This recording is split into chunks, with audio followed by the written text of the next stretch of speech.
민주당이 사법부에 대한 공격 도를 넘었다 이런 지적 나오는 가운데 민주당이 사법부에 대해서 그때 상황에 따라서 말을 바꾼다 이런 지적이 과거에도 있어 왔습니다. 민주당이 내세우는 조희대 대법원장에 대한 탄핵 이유도 과거와 입장이 다릅니다.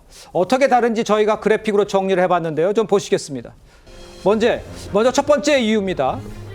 현재 민주당에서는 사법부가 대선에 개입했다면서 조희대 대법원장을 탄핵해야 한다 이렇게 주장을 하고 있는데 2016년 이재명 후보 박 전 대통령의 국정농단 당시에 법률 해석은 판검사가 해야 된다 이렇게 강조를 했던 것으로 아마 모두가 기억을 하실 겁니다.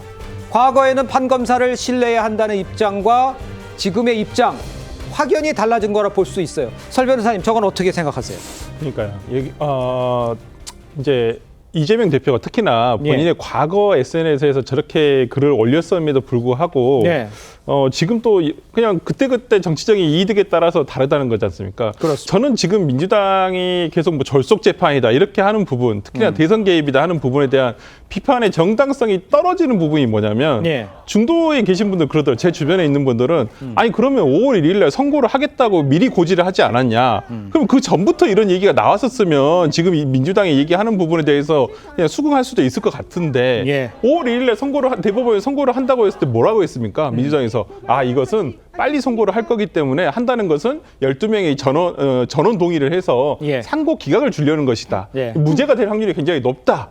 모든 민주당 패널들이라든지 그리고 민주당에서 나온 얘기들이 다 그런 내용 아니었습니까? 근데 이게 선고의 결과가 달랐다 해서 절속이라는 말을 할 수가 있는 겁니까? 그러면 상고 기각이 나왔을 때도 절속 재판이라고 비판을 해야 되는 거 아닙니까? 민주당이 지금 입장대로 한다면 그 짧은 시간 내에 6만 페이지짜리 기록을 다 못 읽었다는 거잖아요. 그럼 그러니까 결론적으로는 결과가 본인들의 어떤 불리하다라고 판단이 되니까 이건 졸속 재판이다. 앞뒤가 안 맞는다는 거예요. 그러니까 저는 지금 민주당에서 지금 얘기를 계속 지금 뭐 성토하듯이 지금 얘기를 하고 있는 것들이 이게 저는 모르겠습니다. 저는 객관적으로 이게 이해가 되지는 않아요. 알겠습니다. 정은혜 의원께서는 과거에 봤던 판검사가 해야 된다라고 얘기했다가 지금은 바뀐 상황이잖아요. 그건 어떻게 판단하세요? 그때 달라요라고 뭐 말씀을 하셨지만 그렇지 않고요. 상황에 따라서 원칙을 묻는다고 생각을 하시면 좋을 것 같습니다. 특히 2016년 당시에는 사법의 그 국정농단을 우리 국민들이 마주했고요. 지금은 사법이 민심의 선택을 가로막고 있다고 보여집니다. 특히 선거에서 선 개입을 하고 있다라는 입장이 있는데요. 당시에 이재명 후보가 말한 그 판사가 해석해야 한다라는 발언을 하기도 했었는데 그 말은 판사가 독립된 양심에 따라 해석을 해야 된다는 뜻이지 권력의 입김에 흔들리라는 뜻은 아니었습니다. 지금은 사법의 독립이 아니라 어떤 속도라든지 정치로 사법이 오염이 되어 있는 상황이다라고 저는 보여집니다. 민심의 선택을 말씀하시죠. 법률 해석을 판검사가 해야 한다 이 말이 왜 나왔는지 배경을 아셔야 돼요. 그때 당시에 2016년에 그 최순실 사태죠. 그때 최순실 씨에게 박근혜 대통령의 연설문이 넘어갔습니다. 정호성 비서관을 통해서 이거 수정을 하는 연설문이 넘어갔죠. 넘어간 데 대해서 그때 당시 청와대가 이것은 대통령 기록물법 위반은 아니다 이렇게 이야기했어요.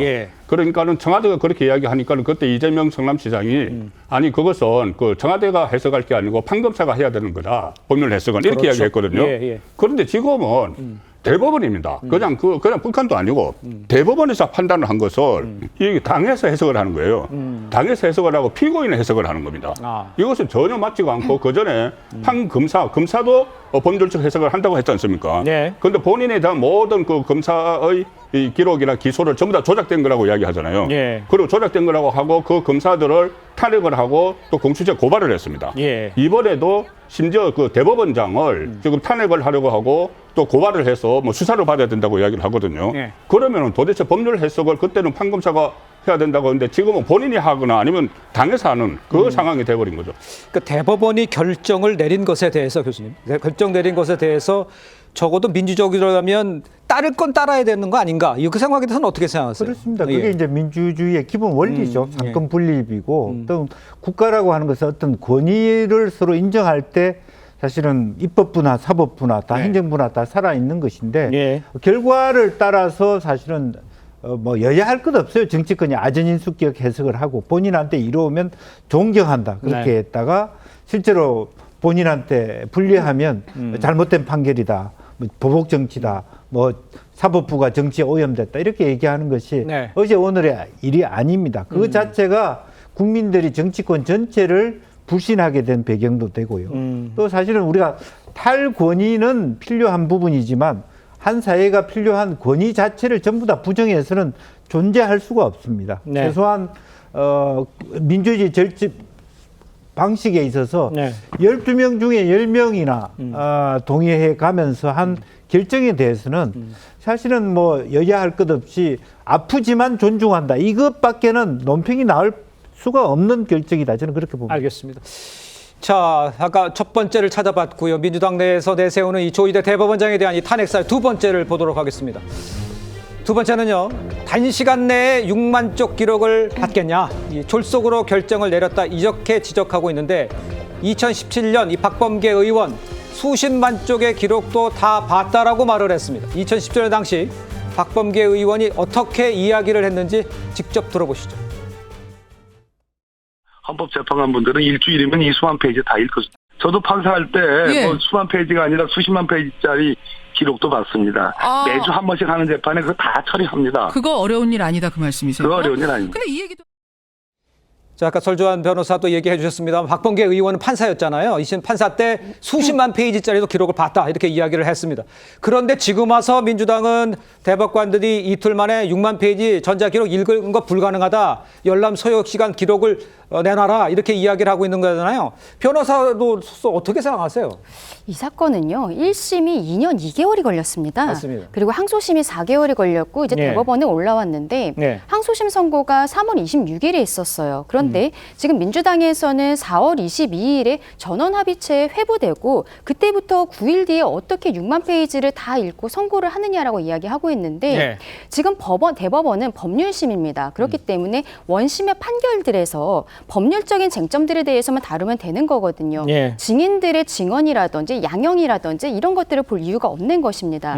그리고 3월 26일에 이미 대법원을 올라갔을 때 법조계에서는 이게 전원합의체에 회부될 것이라는 것을 모두가 예상을 하고 있었어요. 네. 이게 소부에서 다루는 것이 적당치 않다라고 판단하면 전원합의체로 넘어가는데 이 사건은 이재명 대표의 사건이라서 전 국민적인 관심사도 있습니다만 예. 1심과 2심의 판단이 너무 많이 달랐었거든요. 이런 사건들이 전원합의체로 가는 것이고 이재명 대표가 2020년에 공직선거법 사건으로 대법원에 올라갔을 때 항소심에서 유죄였는데 대법원에서 무죄 취지로 파기환송을 했었습니다. 예. 그때도 소부에는 오래 있었지만 전원합의체로 들어가고서는 심리는 단 한 차례밖에 하지 않았어요. 네. 법률심이기 때문인 것이고 그리고 한 차례 하고 한 달 정도 있다가 선고를 했거든요. 네네. 이 사건은 3월에 이미 올라왔을 때부터 재판연구관들이 붙어서 보고서 작성을 했기 때문에 3월 22일, 24일 두 차례 심리를 하고 선고를 할 수 있었던 것입니다. 네. 12명의 재판관 중에서 10명이 같은 의견을 가지고 있었어요. 그렇기 때문에 더 이상 심리가 필요하지 않다라고 판단했던 것인데 민주당 입장에서는 과거에 633 원칙에 벗어났었던 과거의 재판들에 대해서 문제 삼지 않고 네. 지금에 대해서만 문제하고 있는 것이 과연 이게 국민의 눈높이에 맞는 것인가 다시 한번 묻고 싶습니다. 알겠습니다.